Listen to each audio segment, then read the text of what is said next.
Impact Kids. Halo adik-adik semua, selamat datang di Impact Kids. Bersama dengan Kakak Amanda, hari ini kita akan sama-sama belajar firman Tuhan di Impact Kids. Tapi sebelum kita mulai, yuk kita berdoa terlebih dahulu. Kita lipat tangan kita tutup mata kita, mari kita berdoa. Tuhan Yesus yang baik, terima kasih Tuhan untuk berkat dan penyertaan-Mu kepada kami semua pada saat hari ini.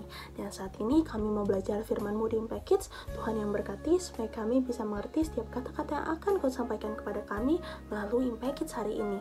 Terima kasih Tuhan Yesus. Dalam nama Tuhan Yesus kami berdoa dan mengucap syukur. Amin. Amin. Adik-adik semua, bagaimana kabarnya? Semoga semuanya dalam keadaan yang sehat dan juga sukacita. Dan adik-adik, judul Impact Kids kita hari ini adalah Anak Tuhan. Dan ayat yang diambil dari Yohanes 1 ayat 12. Yuk kita buka Alkitab kita dari Yohanes 1 ayat yang ke-12. Terus kita baca sama-sama ya. Udah siap semuanya? Siap? Yuk kita baca sama-sama Yohanes 1 ayat 12. Tetapi semua orang yang menerimanya diberinya kuasa supaya menjadi anak-anak Allah, yaitu mereka yang percaya dalam namanya. Yohanes 1 ayat 12. Yeay, good job adik-adik semua.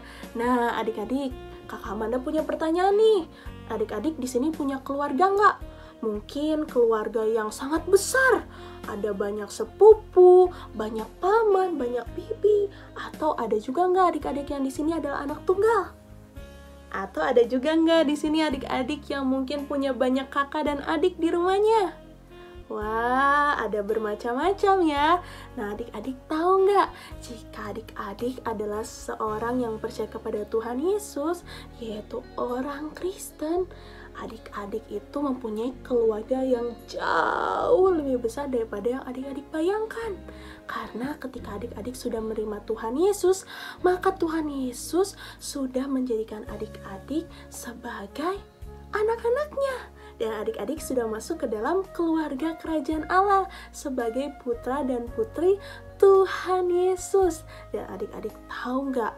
Ada banyak sekali orang percaya, orang Kristen di seluruh dunia ini.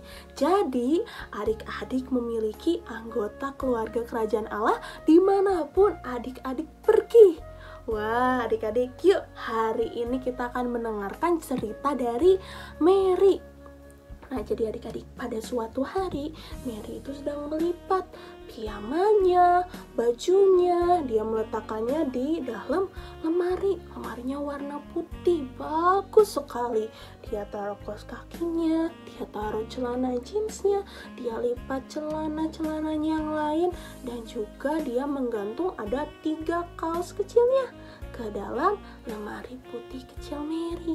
Terus Mary juga meletakkan 1 boneka kelinci di atas meja sebelah tempat tidurnya. Setelah semua beres, Mary akhirnya duduk tuh di atas kasurnya. Nah, motif selimut kasurnya bagus banget loh, yaitu motif bunga-bunga dan warnanya pink. Cantik sekali pokoknya. Terus setelah Mary duduk, tiba-tiba tok tok tok tok tok tok. Wah, ada yang mengetok pintu kamar Mary. Terus akhirnya bilang, "Mary, apakah ibu boleh masuk?" Terus Mary langsung menjawab, "Oh iya Ibu Beverly, silakan masuk," kata Mary. Terus akhirnya Ibu Beverly membuka pintunya, terus langsung menuju ke kasur Mary dan duduk di samping Mary.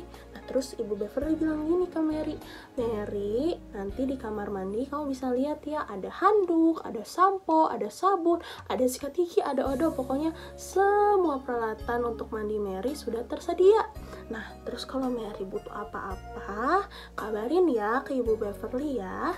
Terus akhirnya Mary jawab ke Ibu Beverly, "Iya Ibu," kata Mary sambil tersenyum. Nah, padahal sebetulnya Mary tidak ingin tersenyum. Mary itu pengen banget nangis.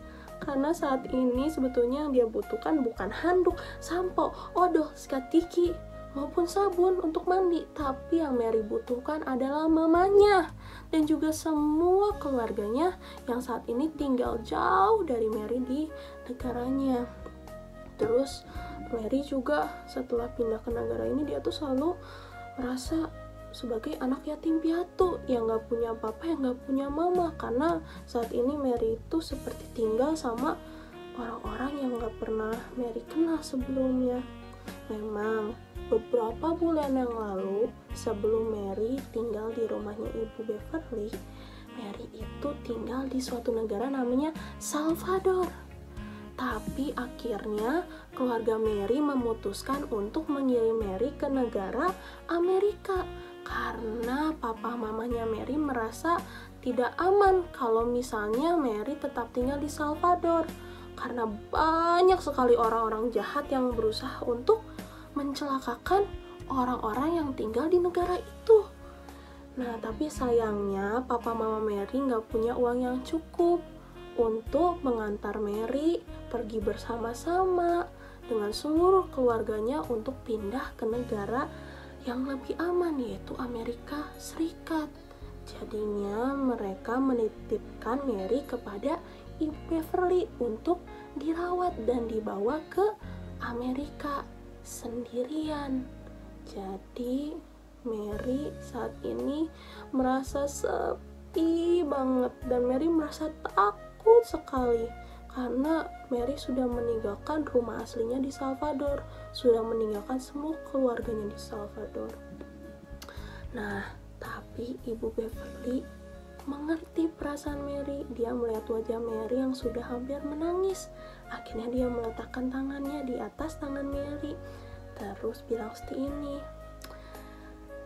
"Mary, Ibu mengerti betapa kamu sangat merindukan keluarga kamu di Salvador. Tapi kamu ingat loh, kamu punya keluarga di sini juga." Terus akhirnya Mary bilang ke Ibu Beverly dengan wajah yang sangat sedih, "Tapi Ibu, keluarga saya tuh tidak ada di sini."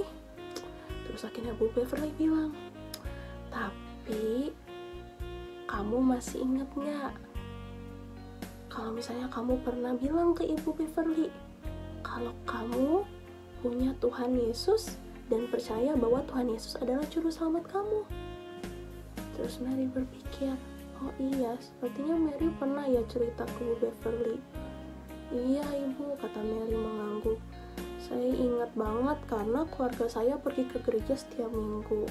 Terus sebelum makan, kita juga selalu berdoa kepada Tuhan Yesus. Terus sebelum tidur, Mary juga selalu berdoa bareng kakak untuk berterima kasih kepada Tuhan Yesus karena telah melindungi kita semua."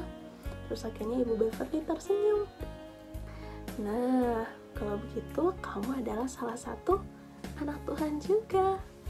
Mary, kamu adalah bagian dari keluarga Tuhan Yesus karena kamu sudah menerima Tuhan Yesus sebagai juru selamat dan Tuhan Yesus sudah menjadikan Mary sebagai anaknya juga. Salah satu bagian gereja Mary." Nah, terus akhirnya Mary memeluk Beverly dengan erat. "Benarkah?" kata Mary. Terus kata Ibu Beverly, "Iya, Mary, kamu punya keluarga di sini. Walaupun kamu pasti nggak akan berhenti merindukan Mama dan juga keluarga kamu, tapi Ibu Beverly dan semua keluarga di sini adalah keluarga kamu juga."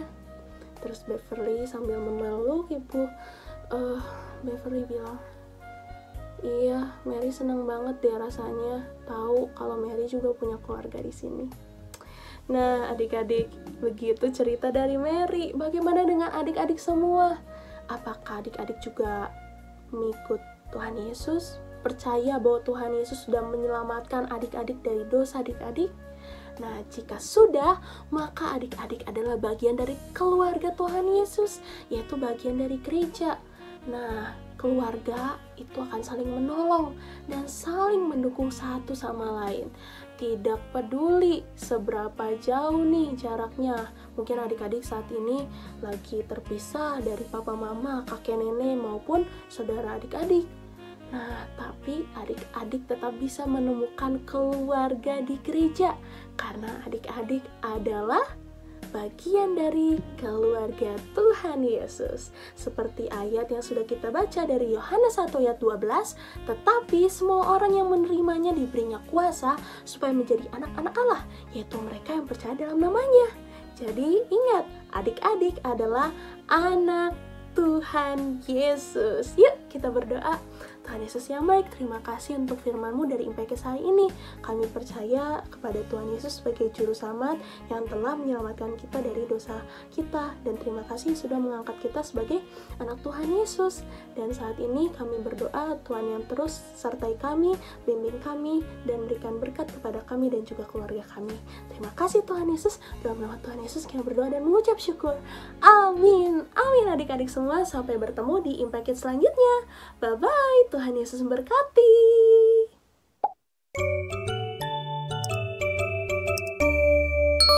Impact Kids.